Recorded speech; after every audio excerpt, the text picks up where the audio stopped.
All right, 2019, what you got for us?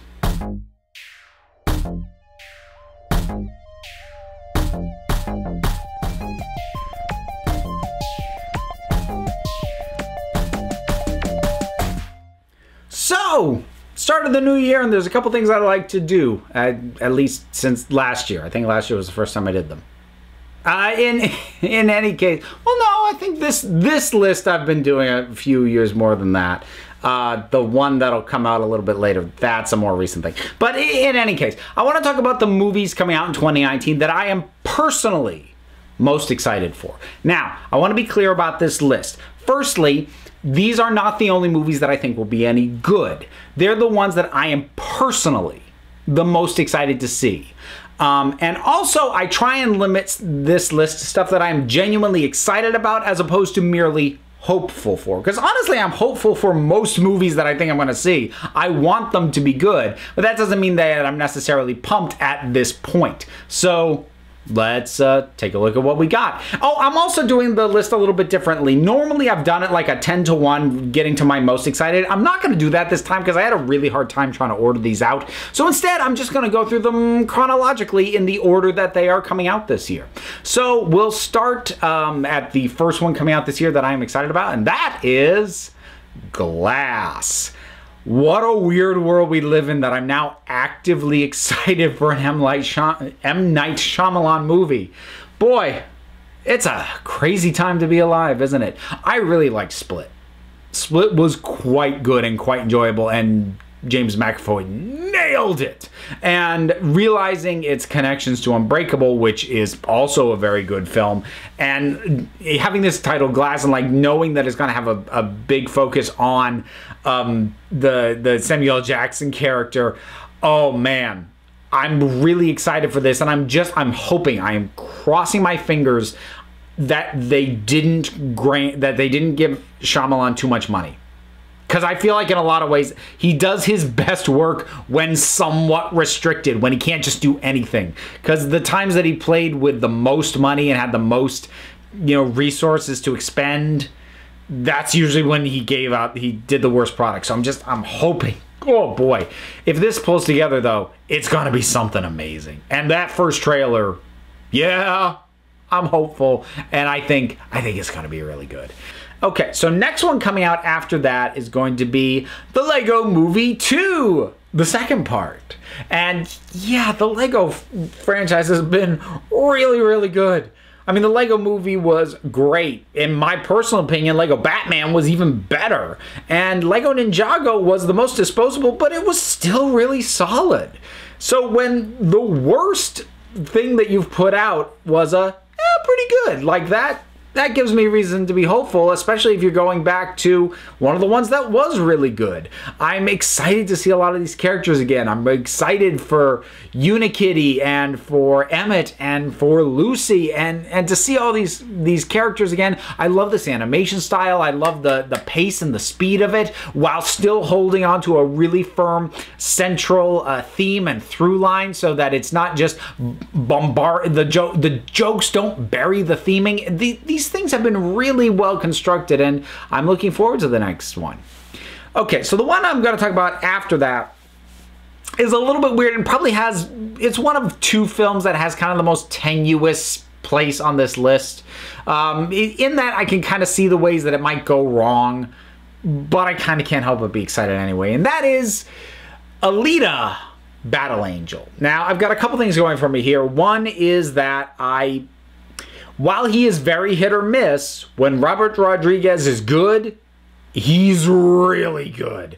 And I feel like this material would be a good fit for him. And I do have a love for the material. I like the manga. I like the OAV that was done previously. I love this cast. I'm really excited for it. And I'm also kind of intrigued by the fact that some things have already been tweaked based off initial responses. So there was the deal made about, the eyes for the lead character, and when people were kind of off-put by them, Rodriguez tweaked them, not making them smaller, but making the irises bigger.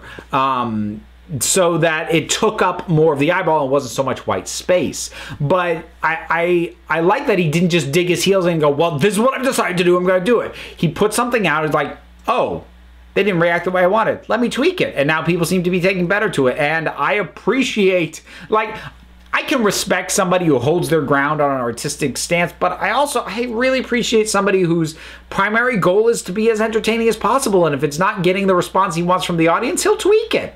So yeah, knowing that James Cameron is the guiding hand on this and really getting the feeling that this is something Rodriguez is passionate about, yeah, I'm still hopeful.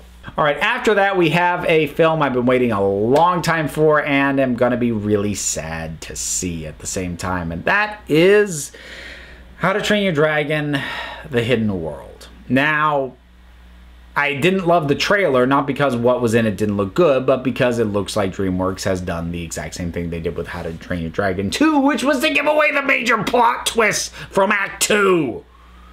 Yeah. So, setting that aside, this franchise has just earned so much benefit of the doubt from me. That first one was, it swept me off my feet. It caught me completely off guard with how good it was. I saw it on a whim. And then the second one was my favorite film of that year. And I really do love these movies. I've loved the progression from the first to the second, the way it grew, the way the characters grew, the way the themes grew. And I'm really interested to see what they're going to do, especially knowing that this is very much intended to be the final one in the series and is going to be addressing why dragons aren't still around. So I think it has the potential to be very bittersweet and very sad in a good way. All right, next up, the other one that's got a slightly more tenuous place on this list, but I'm still excited for it, and that's Captain Marvel. And I know that the trailers have been oddly divisive. I still like what I see for the most part. I really like this character. I think Brie Larson's a pretty good fit for it. I'm excited for more Samuel L. Jackson because it's more Samuel L. Jackson. Why would I not be excited for that? And the visual aesthetic that I've seen so far, I liked. And I'm, like I said, I still feel like it belongs on this list, but this is probably the least woo of my woos that I have, about these movies. But again, a bit like How to Train Your Dragon, the Marvel films have earned a lot of goodwill from me. Am I automatically going to like it no matter what? Well, no. I didn't really like Ant-Man and the Wasp that much when I saw it, and I've come to like it even less the more I've thought about it since. But they earn a significant benefit of the doubt going in, and I see enough stuff that excites me that, yeah, I'm excited. Next one after that was one that I actually didn't have on the list, but then the trailer dropped. The only reason it wasn't on my list before was because I didn't know enough about it, but Us. This is Jordan Peele's follow-up to Get Out, which was my favorite film the year that was released. And, God, this looks nuts. And I'm excited for that. It looks weird and trippy and surreal and possibly, metaphorical. And I want to know what's going on. I want to see how this plays out. I want to sit down for days afterwards and parse out how everything links together and what it means. And oh God, if you haven't seen this trailer, see this trailer, because there's nothing that I could say that would make any sense or land with the kind of impact the trailer has. If you haven't seen it, go see it. If you like horror, I hope you're as excited for this movie as I am. All right, after that, we've got the Marvel film that is by far the one I'm more excited about, and that is Avengers Endgame. So yeah, as much as Marvel itself as a sort of property and brand has earned my goodwill, the Avengers franchise specifically, and the Russo brothers in particular, who are directing it, have absolutely earned a lot of goodwill. So, like, here's what the Marvel goodwill gets on its own. Here's what the Russo brothers get for their work on Marvel. So, yeah, I'm super excited about this. Trailer was awesome. I'm just really, really, really pumped. I loved Infinity War. I thought it was terrific. And I cannot wait to see how this sort of era really comes to a close.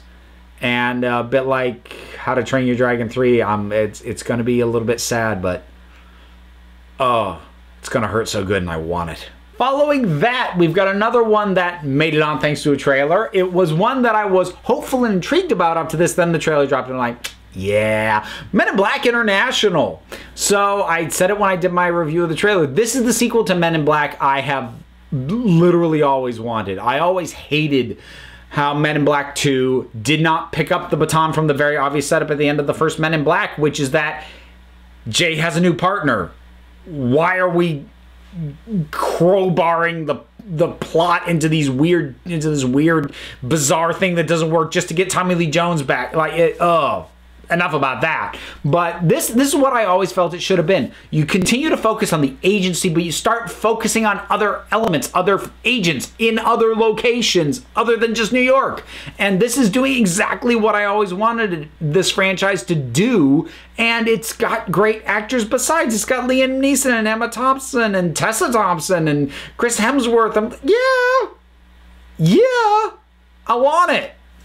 So after that, we get to one that there is not a trailer for, at least at the time of recording. My luck, the trailer will drop between when I record this and when I release it. We'll see.